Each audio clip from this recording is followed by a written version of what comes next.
বলতেই ভুলে গেছি। আজকে না আমি ভিডিও বানাতে পারবো না, কারণ আজকে একটু বিজি আছি।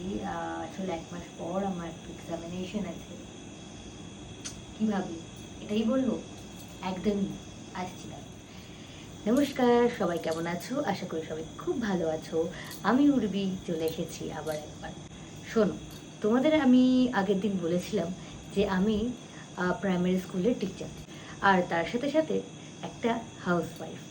আজকে তোমাদের বলি আরেকটা কথা, যে আমি অলসো MBA স্টুডেন্ট।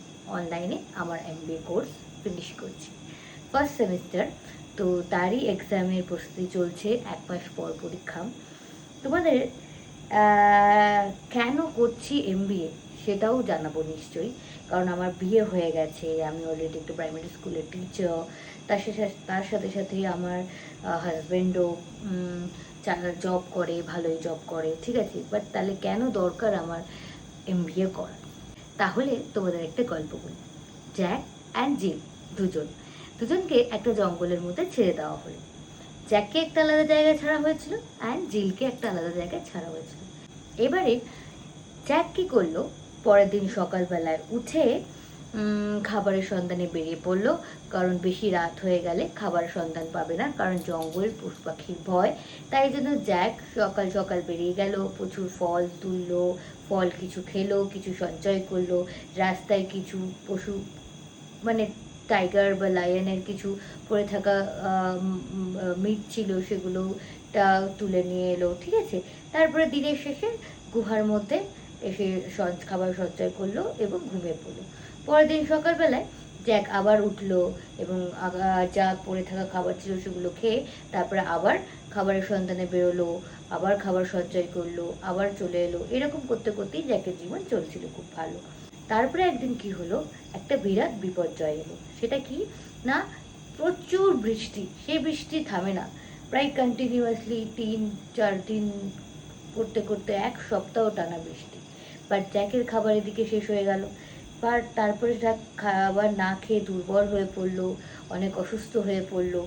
1 সপ্তাহের মাথায় যখন বৃষ্টি থামলো, তখন জ্যাক অলরেডি প্রচুর রুগ্ন হয়ে গেছে।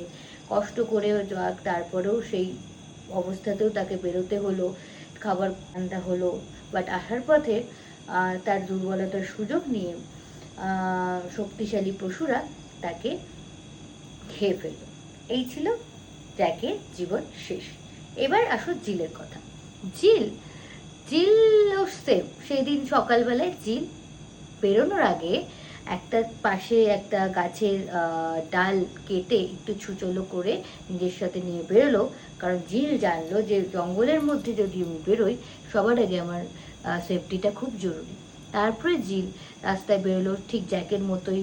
যে খাবারগুলো পড়েছিল সেগুলো কিছু ফল খেলো, কিছু নিয়ে এলো, আবার কিছু পশুর পড়ে থাকা মাংস সেগুলোও তুলে নিয়ে এলো, ঠিক আছে। এইবারে জিল তার পরের দিন সকালবেলায় কি করলো, যে খাবার ফলগুলো খেয়েছিল সেগুলো বীজগুলো পাশে একটু জঙ্গল পরিষ্কার করে সেখানে সেই বীজগুলো পুঁতে দিল। আর তার সাথে সাথে সে যে অস্ত্রটা বানিয়েছিল সেটাকে একটু আপগ্রেড করলো। সেটা শুধুমাত্র কাঠ দিয়ে তৈরি ছিল, তো তার সামনে একটু পাথর ঘষে ছুচলো করে সেটাকে আরেকটু ফালার মতো বানালো, ঠিক আছে। দিয়ে তারপরে সে জঙ্গলে বেরোলো। আগের দিন ভালো করে দেখে এসেছিল যে কোথায় বা পাখি বা ছোট ছোট পশু পাওয়া যায়, সেগুলো শিকার করতে পারবে, বা কোন জায়গায় ফলগুলো পাওয়া যায়। পরের দিন সেইটাও সেম করলো, সে ফল তুলে নিয়ে এলো। আজকে সে কিছু তাজা মাংস শিকার করে নিয়ে এলো, ঠিক আছে। তারপরে আবার জিল ঘুমিয়ে পড়লো। পরের দিন জিল আবার কি করলো না, নিজের গুহা, যে একটা বড় পাথর দিয়ে একটা দরজা বানালো, ঠিক আছে, যাতে কোনো কারণে বাইরে থেকে পশু না অ্যাটাক করতে পারে। এরম করতে করতে সেই দিন এলো, যেই দিনে প্রচুর বৃষ্টি শুরু হলো। বাট জিল যেহেতু তার গুহার পাশে একটা ছোট্ট বাগান করেছিল, সেই ফল খেয়ে তাকে অভুক্ত থাকতে হলো না। তার সাথে সাথে তার গুহার আশেপাশে যে পশু পাখিরা ভ্রমণ করতে এসেছিল তাদেরকেও সে শিকার করে, তার মাংসেরও কোনো অভাব হলো না। মানে জিলকে অভুক্ত থাকতে হলো না। তাই জিল 1 সপ্তাহ পর যখন বৃষ্টি থেমে গেল, জিলের লাইফটা ব্যাক টু সেম পজিশনে এলো। বাট জিল এখন একটু কমই বেরোয় জঙ্গলে, কারণ জঙ্গলে পশু পাখির ভয় থাকে। তাই সে নিজের পাশে যে বাগান বানিয়েছিল সেই ফল থেকে আরও ফল বানানো, আরও বাগান বানানো, এই করতে করতে তার বিরাট একটা বড় বাগান হয়ে গেছে। তাকে আর জঙ্গলে ফল কুড়াতে যেতে হয় না। তার সাথে সাথে তাকে আর জঙ্গলেও সেভাবে পশুর শিকারও করার জন্য বেশি দূর যেতে হয় না। সে কাছাকাছি একটু ফাঁদ পেলেই সে পশু পাখি তার সেই ফাঁদে আসে, আর তার বানানো অস্ত্রতেই সে সেই পশু শিকার করে খুব ভালো করে দিন চালিয়ে নেয়। এরকম করে জিলের জীবন এগোতে থাকলো। তারপরে জিলের জীবনে একটা নতুন সঙ্গী এলো এবং তার সাথে সাথে নতুন প্রজন্মকে সে আগে এগিয়ে নিয়ে গেল, তাদেরকেও শেখালো কি করে নিজেকে সিকিউরিটি দিতে হয়, কি করে তুমি ফলের বাগান বানাতে পারো, এরকম করে করে কি করে তুমি সঞ্চয় করতে পারো, কি করে তুমি আপগ্রেড করতে পারো, স্কিল ডেভেলপমেন্ট করতে পারো, কি করে ফালা থেকে তীর ধনুক বানাতে পারো, বা আরও কিছু আপগ্রেডেশন, ঠিক আছে না? সো এরকম করতে করতেই জিলের জীবন কাহিনী শেষ হলো। তো কি বুঝলে বন্ধুরা, এখান থেকে আমরা একটা বিরাট বড় শিক্ষা পাই। ধরে নাও জ্যাক অ্যান্ড জিল এখনকার যুগের মানুষ। জ্যাক প্রত্যেক দিন চাকরি করতে যায়, স্যালারি পায়, সেই স্যালারিতে কিছু জমায় অ্যান্ড বাকিটা খরচ করে, আবার যায়, স্যালারি পায়, জমায়, খরচ করে। এই করতে করতে যখন ভাবো কোভিড-19 মতো মহামারী বা এরকম করলো, বা আজ এআই আপগ্রেডেশন চলে এসছে, সেখানে যদি তার কোনো কারণে তাকে ছাড়িয়ে দেয়, জ্যাকের অবস্থা হবে সেই অ্যানসেন্ট জ্যাকের মতোই, যে কখনোই নিজেকে আপগ্রেড করেনি। তার ফলে কি হলো, জ্যাকের খুব তাড়াতাড়ি, বা কখনো ধরে নাও মেডিকেল কোনো প্রবলেম হলো, ফ্যামিলিতে কোনো মেডিকেল ইস্যু হয়ে গেল, প্রচুর অনেক টাকার দরকার হলো, জ্যাকের কাছে সেরকম কোনো সঞ্চয় নেই যেটা দিয়ে জ্যাক নিজেকে আবার আগের জায়গায় ফিরে আসতে পারবে। এই করতে করতে জ্যাকের কাহিনী ওখানেই শেষ হয়ে যাবে। বাট জিলের সেই প্রবলেমটা কিন্তু হবে না।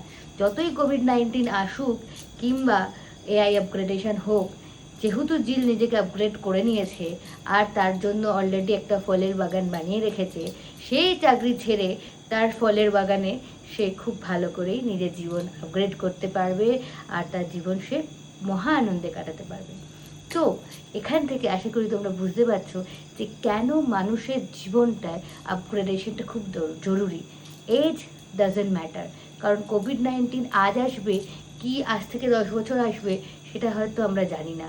বাট এটুকুনি জানি যে নিজেকে আটকে রাখা মানে, নিজের স্কিল ডেভেলপমেন্ট থেকে আটকে রাখা মানে আমরা যুগের নিয়মের ব্যতিক্রমে যাচ্ছি। যুগের নিয়ম এটাই যে নিজেকে আপগ্রেড করা। এটা আমরা জানি যে ছোটোবেলায় বায়োলজিতে পড়েছিলাম যে প্রকৃতি তাকেই সিলেক্ট করে যে বেশি যোগ্য, আর এটাকে আমরা কোট করে বলতাম যোগ্যতমের উদ্বর্তন।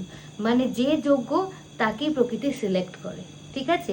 মানে আমি যদি আজ আফটার ম্যারেজের পর নিজেকে আটকে রাখি, মানে আমি আসলেই প্রকৃতির বিরুদ্ধে যাচ্ছি।